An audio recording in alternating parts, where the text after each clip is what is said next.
We have the BR1 Mini 5G here from Peplink.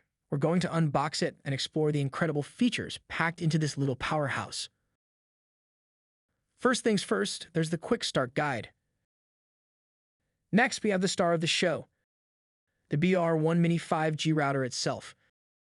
Check out this sleek and compact design. It weighs just under a pound and measures under 5 inches in size.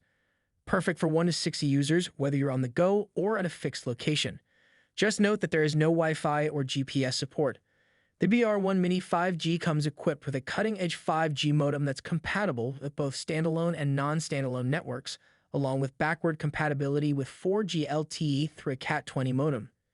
The device has 2 redundant SIM slots that accept nano-sized SIM cards, and it's been certified by major carriers Verizon, AT&T, FirstNet, and T-Mobile. It also has 2 dedicated gigabit LAN ports and a versatile third port that can function as either LAN or WAN. When in WAN mode, which is supported with a valid Prime Care warranty plan, the port supports throughput up to 300 megabits per second. Note that SpeedFusion features are also supported with a valid Prime Care plan. SpeedFusion throughput speeds are up to 80 megabits per second without encryption. Powering this device is a breeze. The package includes a 12-volt, 2-amp, 4-pin power supply, but can also be powered over Ethernet or 10 to 30-volt DC via the 4-pin connector.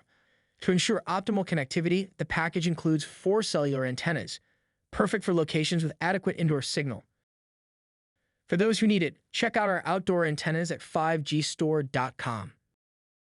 Last in the box is the Velcro cable wrap, which can always come in hand for getting all those cords out of your way. That's all for the unboxing of the BR1 Mini 5G from Peplink.